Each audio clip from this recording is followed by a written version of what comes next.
1990. El país está destruido. Hacía ya una década que el Perú vivía asolado por la violencia de Sendero Luminoso. El Estado peruano no puede enfrentar la violencia subversiva. La inflación es una de las más altas del mundo. El país que deja el socialdemócrata Alan García está en la bancarrota. El uso de las reservas internacionales, sumado a una pésima gestión, ha devenido en un país en el que nadie quiere poner un centavo.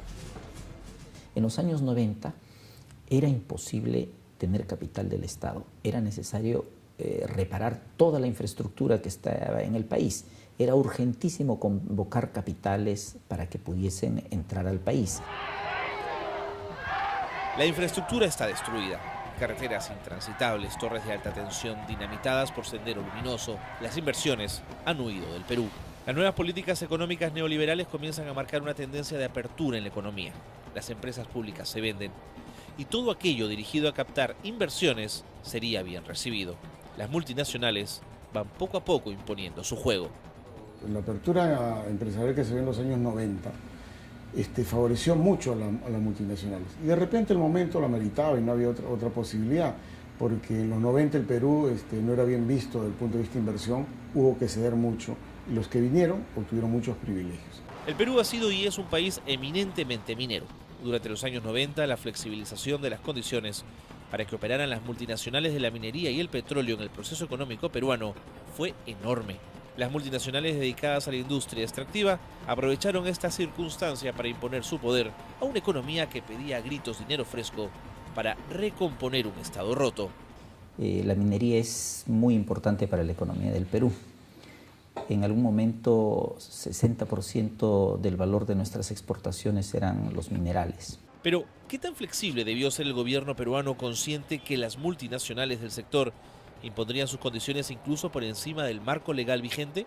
Si en los años 90 hubiera sido estricto en el tema económico y en el tema social, simplemente la inversión no hubiese venido. Ocurrió lo que con seguridad iba a ocurrir. Las empresas globales de la minería y el petróleo impusieron sus reglas. Por ejemplo, en La Oroya, ciudad minera por encima de los 4.000 metros de altura sobre el nivel del mar, y donde existe una importante fundición, sus habitantes respiran plomo y cadmio por encima de lo permisible por la ley peruana. Allí, la multinacional Doerran hace y deshace a su antojo. Newmont, propietaria de la mina Yanacocha, una de las minas de oro más grandes del mundo, ha sido acusada del derrame de mercurio en zonas agrícolas, perjudicando a la población local. Estos son solo algunos ejemplos. Se hicieron contratos muy proempresariales que hoy día el Estado no tiene mayor forma de avanzar sobre ellos, salvo que tenga voluntad el inversionista. O en todo caso, como ha ocurrido en Ecuador, en Venezuela o en Bolivia, que el Estado en forma compulsiva impone su condición.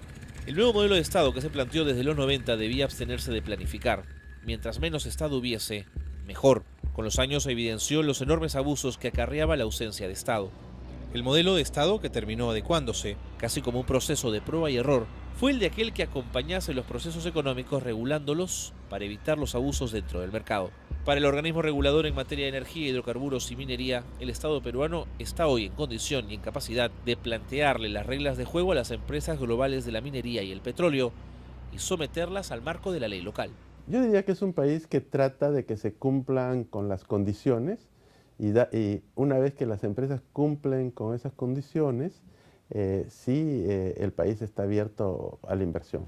Sin embargo, para analistas y consultores en materia energética y de hidrocarburos, el Estado está desprotegido ante semejante poder económico.